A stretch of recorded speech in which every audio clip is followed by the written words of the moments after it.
Hey guys, it's Mizzy, and I'm a mixed girl in a mixed up world. Welcome to another episode of Every Victim Deserves Justice. This is my third and final episode on Jermaine Fleming. Jermaine was beloved by his family and the community that he lived and worked in. And it's not right that his case was not adequately investigated.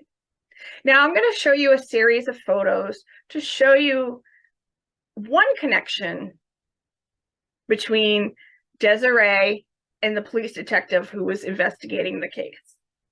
This is a photo of Detective Futch and his wife.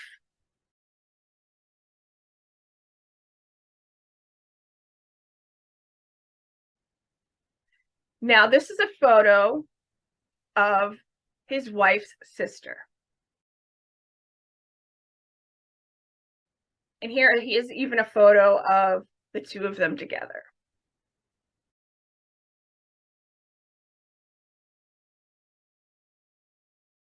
Now, her sister is Facebook friends with Desiree's father. So Detective Futch should have recused himself from this case. He should not have been the lead investigator on this case. He shouldn't have been touching this case at all because there was a connection between him and Desiree. This is unacceptable. This is police corruption at its finest. Again, the GBI reopened this case. I hope they do him justice because Jermaine Fleming deserves justice.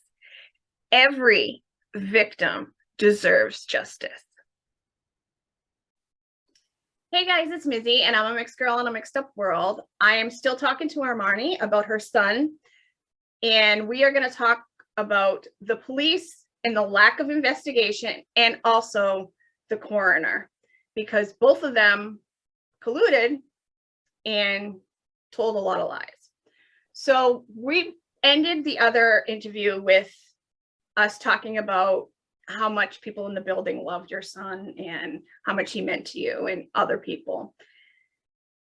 But the police and the coroner didn't treat him like he was a person that had a lot of loved ones. Tell me how the police handled this case, or the lack of how the police handled this case. Well, for me, it was not handling it at all. Ray gave Detective Futch a bunch of text messages from her phone that was supposed to be from Jermaine's phone, void of any indication of which phone it came from, void of any time or date stamps. That's weird. So they were just like that. I mean, we called for a meeting. He gave us a meeting. We go to the meeting, and no one's ever been to a detective meeting before to discuss the evidence or see why is he compelled to believe my son committed suicide. That's what I want to know. Do you have these things? Do you have a GSR report, the gunshot residue report, toxicology report, ballistic report, anything? No. So they did nothing. Nothing. And in a situation like your son's, where there's a gunshot victim and there's only two people on the scene, or that we know of two people on the scene, Right.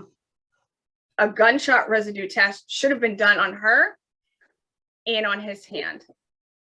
Not on her, not on him. Did they all even he had was Desiree text messages. I said all he had. I mean, just look at the scene. We're about 15 people deep inside the meeting room. He walks in with this gun holster, and he's in a suit and everything, and he has this folder. It looks very official. We sitting there, and he sits down and proceeds to pass around text messages, printed out text messages. So I'm looking at him, I'm going, do you have a GSR report? Oh no, no. I said, so which phone did these come from? And he had two phones, the iPhone and the Android. which phone did this come from? Because there's no indication, there's no phone number, there's no nothing. Yeah. There's no time or date stamps. He says, oh, that'll be in another report. Well, where's the report? Where's the police report, the ambulance report, the anything? So do Yeah. you said my son was drinking. Do you have anything to back that up? A toxicology report? Anything? Nothing. All this man had as a professional detective investigator was text messages. That's it. Whenever a detective comes to a scene where there is somebody who is deceased, they're supposed to treat it like a murder until it's proven otherwise. So when they got on that scene, they should have taken her, put her in the back of a police car and taken her down to the station, tested her hands for gunshot residue. They should have done, they should have done a ballistic test on the gun to make sure that was the gun that was used. They should have tested his, so they didn't luminol his truck. They called themselves processing the vehicle. I don't know how, being that you didn't even bring up no bullet until I brought it up 3 weeks later. Did you or any of the family ever go down there, see if you could find the bullet? Mm-hmm. I have his truck. Oh, you still have it? Mm-hmm. Have you guys thought of hiring a private detective that could help you process the truck yourself? Yeah. Okay. Nothing. Wow. See, and that makes no sense. That's how, did they do the luminol and stuff in there? The black light, everything. That right there makes no sense, because if he was shot in that truck, there would have been spray from the bullet exiting. And if there's nothing in that back seat, he was not. Definitively, he was not shot in that truck. All right. That's what we said. Now the police were saying, I mean, this is okay, officer. Why is there a pool of blood on the outside of a truck? Not drips of blood, a pool of blood. Oh, that's from the paramedics taking him out of the truck and putting him on the gurney. I said, so he was just bleeding like that? Yeah. I thought his head was covered. I thought Ray wrapped his head. So if they're taking him out, at what point did they unwrap his head? Because I got the bloody towels. You know what I mean? I still have them to this day. Oh, yeah. Well, it wasn't there before. It was after. This is detectives. Yeah. Talking to us like this.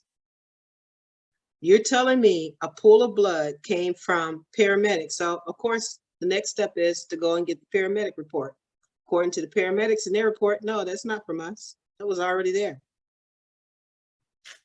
Yeah. This is their rationale. Because if it wasn't there, the paramedics would have tracked the blood all over the place. I'm going, this is y'all scientific. And then I just kept pushing them. So what is happening other than text messages in her word that compels you to believe my son shot himself?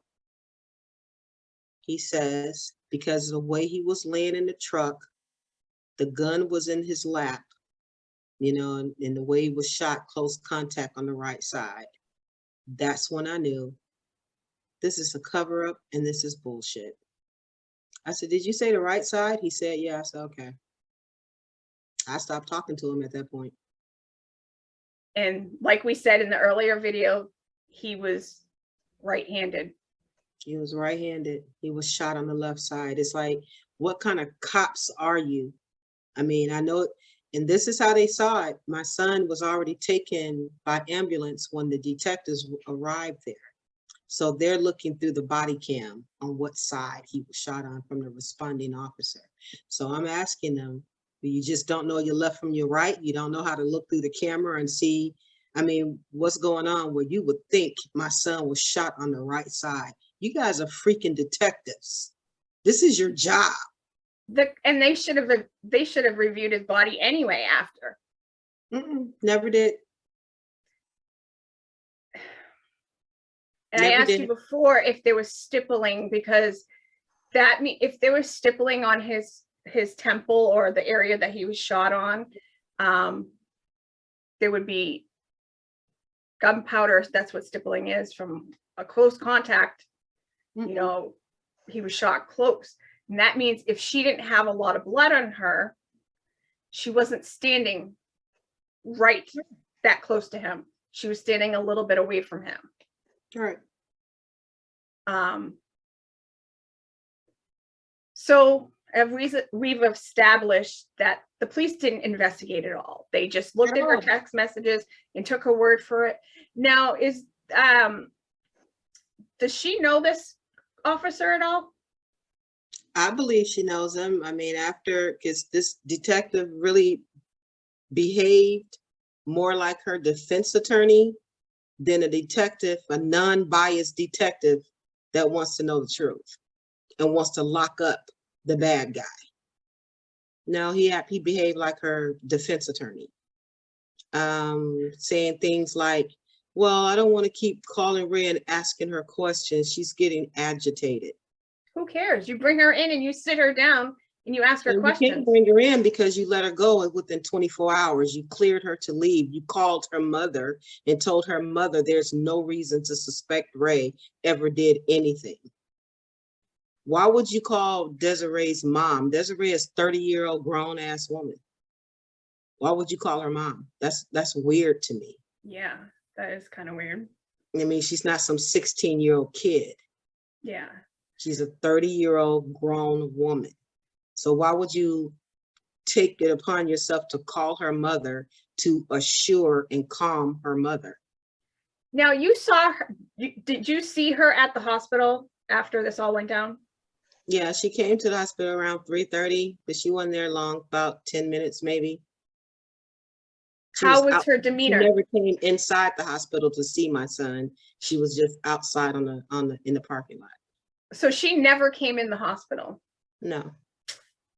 That's suspicious. Because you love this man. You didn't want him to break up with him. You didn't want him to leave you. You were fighting for your relationship. But you don't come in the hospital to see him? Nope. That makes no sense. Concern. I mean, well, you heard the audios. Put in your mind that's 24 hours afterwards. You see her voice. You hear the tone of her voice. You don't sound shooken up. Yeah. Or anything. You know what I mean? She sounds more mad that she thinks that you guys are going to blame her. She seems more mad than upset that he is gone. Right. That's what she cares about. How do we see her? Yeah. Because she's pissed that her lies are not working. That's what she's mad about. So he ends up going to does he go to the coroner, or does the coroner review a report? No, what happened was he passed in flight. He was helicoptered from Worldstar Hospital to Grady, but he passed in mid-flight. So a helicopter lands, the doctor comes, pronounce him, come and tell us, let us know what's going on and what happened. And then they put him in a room for us to come see him and say goodbye. But we can't touch him because they said he's on a crime hold.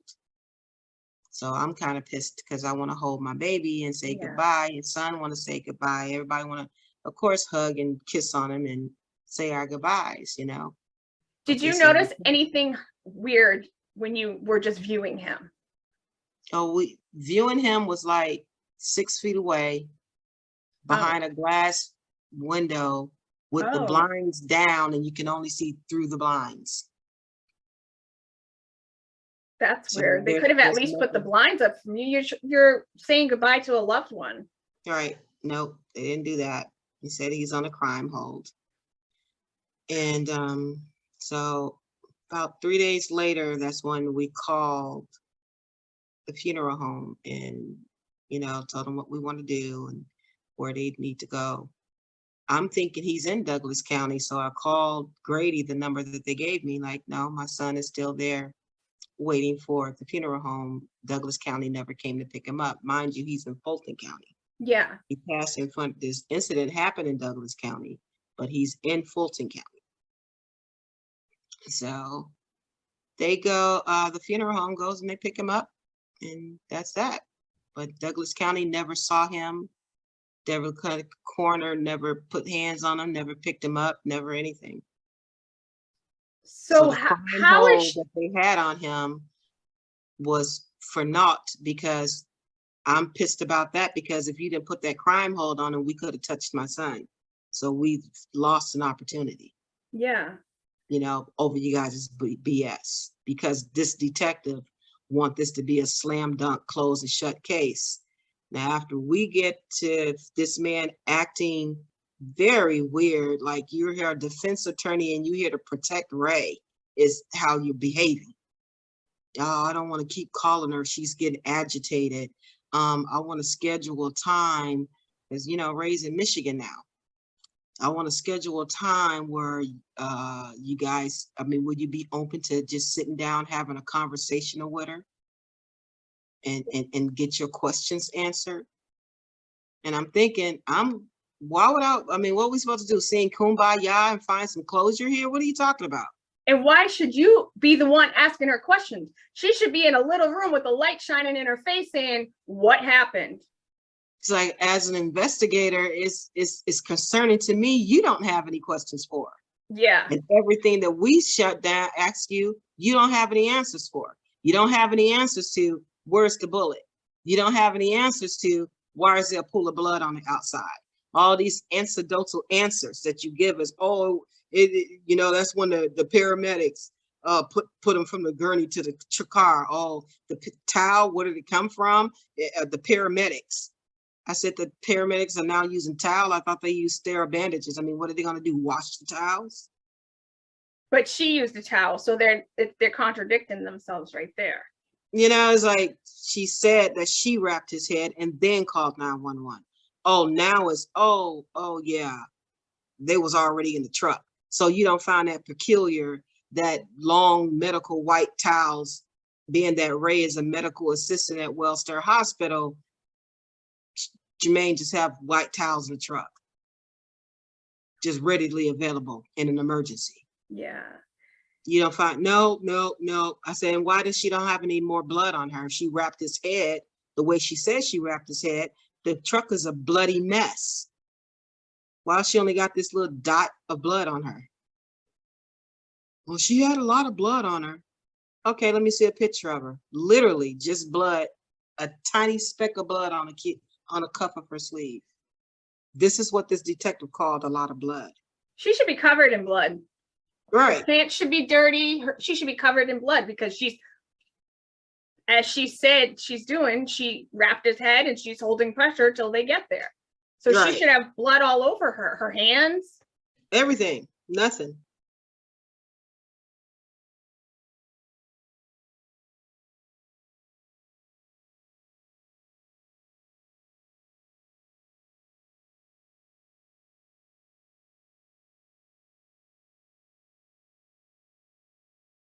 It's like, this guy is acting weird. So I started doing a search on him. Who are you?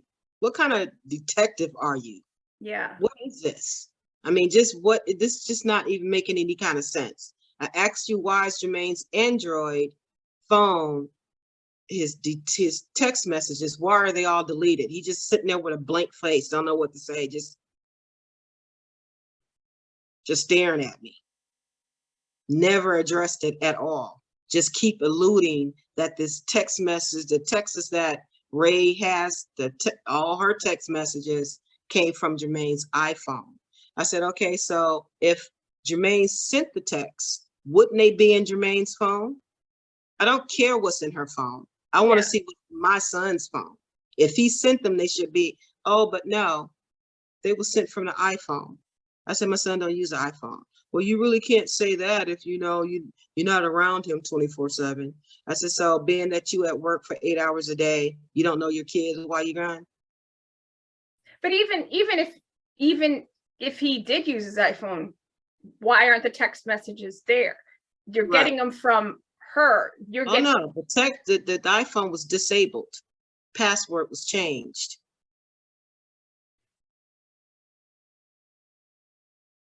Okay.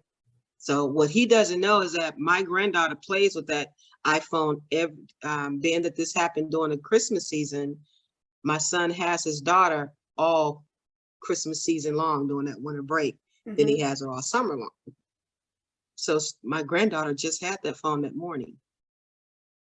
And she's one of them kids that plays on the phone all the time, Roblox or whatever they're playing. She's one of those kids that does not forget a password. I told this little girl my Wi-Fi password one time. yeah. You know, she remembers it to this day. Yeah, especially since if she's playing with it, she needs the passcode. She can't use the fingerprint.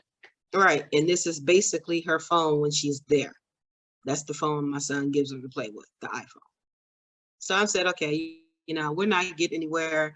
I don't care about these little blank text messages that don't have anything in here. You know, some weird, show me the text message where my son said, I'm going to kill myself. That's from his phone number, and a date and time. Yeah. Forget it. I'll just get the phone records. So that's what I did. I contacted AT&T and requested for the whole month of December phone records. And then I contacted T-Mobile for my grandson's phone and got his phone records. So I'm looking at the detective. So I thought you said all the text messages came from the iPhone. All these messages that was deleted from his Android came from the Android. She's not texting the iPhone at all. It was a red herring. Yeah. He just looked, I said, she thought she did something when she disabled the iPhone. Because she had possession of both Jermaine's phone before the detective got there to the scene. Do you think she possibly shot him and waited a couple minutes before she called? No, I don't think she shot him and waited a couple of minutes. I think she shot him a whole hour and a half ago. Wow. She was waiting on him to die. Yeah. She shot him at 12:13 when he replied to that text. Because like I said, there's no more text from Jermaine. She's texting Jermaine still. Her last text to Jermaine was at 12:54. Now at 12:56, according to GPS, Jermaine's phone lost power. She left the house again at 1:07, going to run around and go and drive to all the liquor stores. So how is Jermaine's contacting you at all if he never texted or called anyone after 12:18? Wow. That's on the phone records. That's right there on the phone records. Yeah. She called him. He didn't answer the phone. She's texted him. He's not texting anymore. So you shot him at 12:13. That's why he had 4 blood transfusion and excessive blood loss. And that's why the doctor said it's not really the blood that took him out. It was the loss of blood. Yeah. So if this was to happen at 1:21, how did he lose all that blood in 20 minutes? Because he got to the dang on ER at 2 o'clock. Well, 1:48. So there's just no way he lost all that blood in 15, 20 minutes. So let's talk about the coroner. She never touched your son's body. Nope. She never saw your son. Nope. But she said that, was it a nurse contacted her and told her? She said a nurse contacted her and told her that they have a person that shot themselves on the right side, and he shot himself because him and his girlfriend was arguing. That's what she said. Nurse Jessica told her. I read the coroner report, and the way the coroner report makes it look, I thought that the coroner saw him. Right. It reads like she saw him. So that makes no sense. I mean, gave measurements of the wounds and all that. All that. But they were on the wrong side, like the police said. Right. So either the police told her Had to have Mm-hmm. told when her I what they wanted. got his medical records from Wellstar Medical Center, the ER room that he went to, and saw that they put it in there. He was shot on the left side with the exit wound to the right. And the size. Nobody measured anything. Yep. Nobody measured anything. So where you get measurements from? Yeah. You know what I mean? They said that the exit wound was a little bigger. Right. They said, the exit wound was bigger, but no measurements. You had precise measurements. Yeah. You know what I mean? And that's how bullet shots go. The entry wound is smaller than the exit wound. Yeah, so, she had the exit wound smaller than the entrance. Yes. And she expects people to believe that, but a right. quick Google search. I got my medical degree on Google, and a quick Google search will tell you. So she got a medical degree, and she should know that an exit wound is bigger than an entry wound. Anybody knows that. Yep. Anybody never shot a gun. Yep. It's the explosion that happens afterwards. Exactly. Duh. Exactly. You know? It's like, you don't have to be a mathematician to know that. Did you actually speak to the coroner? Oh yeah, I called her the day that I got my son's medical records.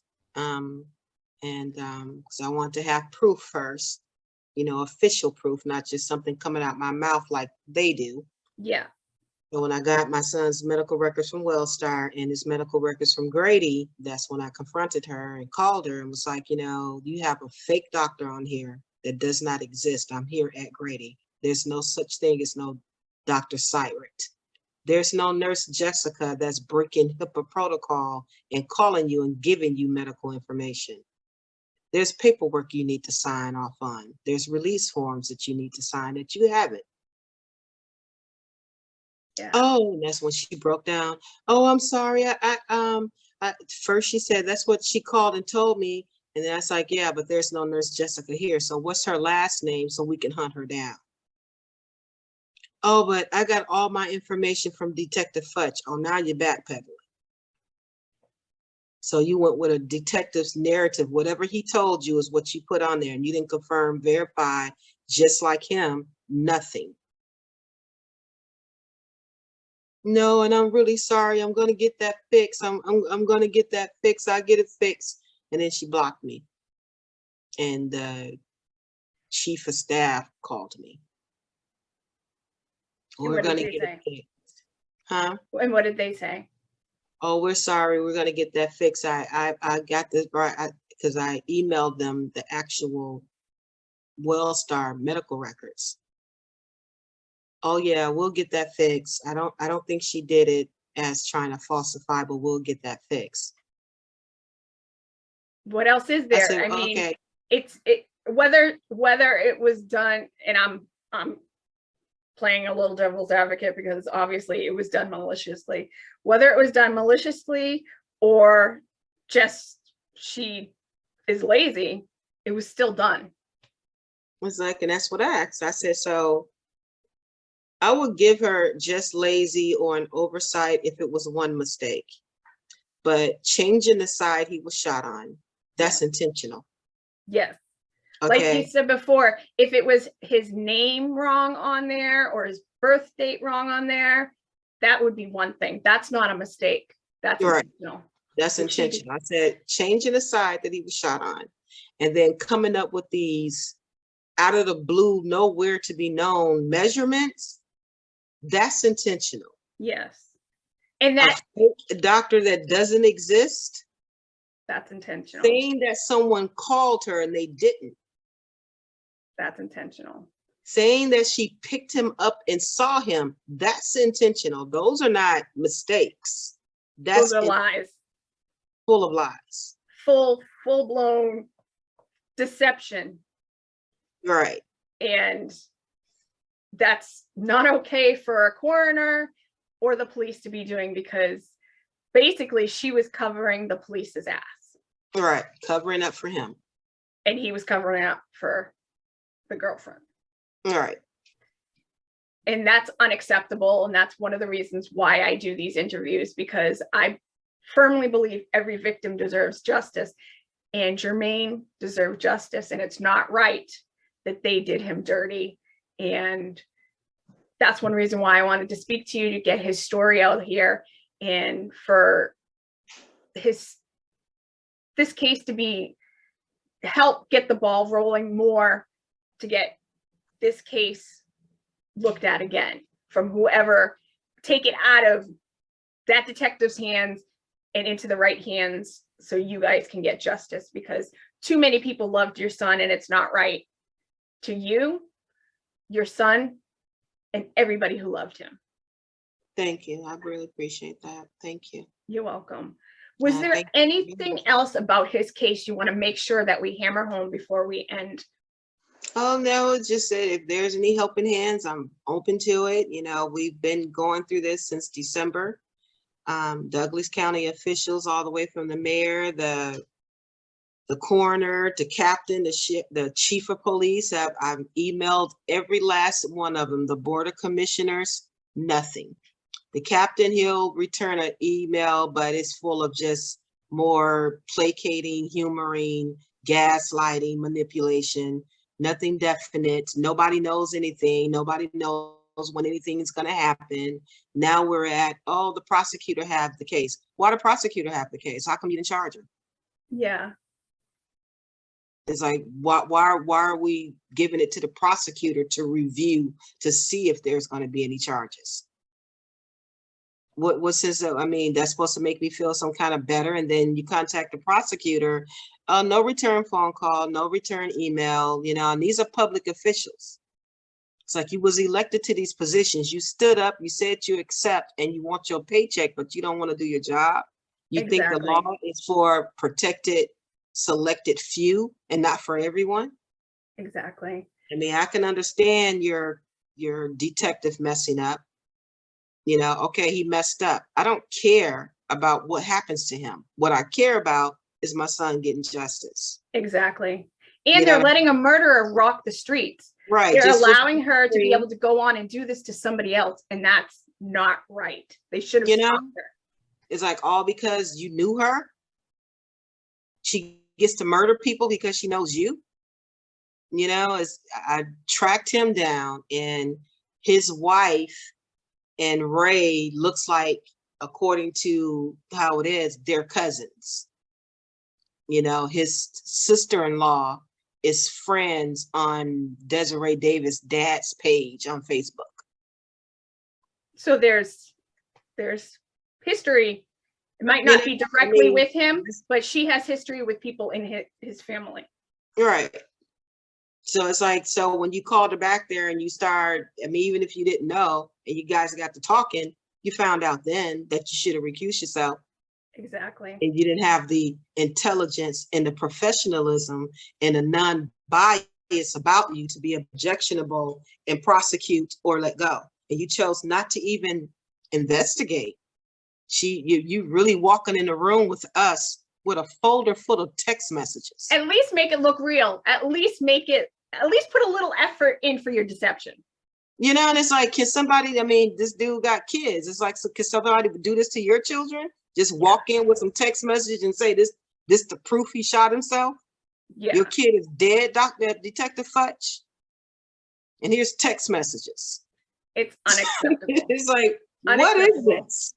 Your son deserves more, and so does your family. And like I said, everybody who loved your son, and like you've told me through this interview, that your son was beloved in his complex that he worked at. And it's not right what the police did to him, because in his death, they tried to blame him for his own death, and that's not right. It's not acceptable.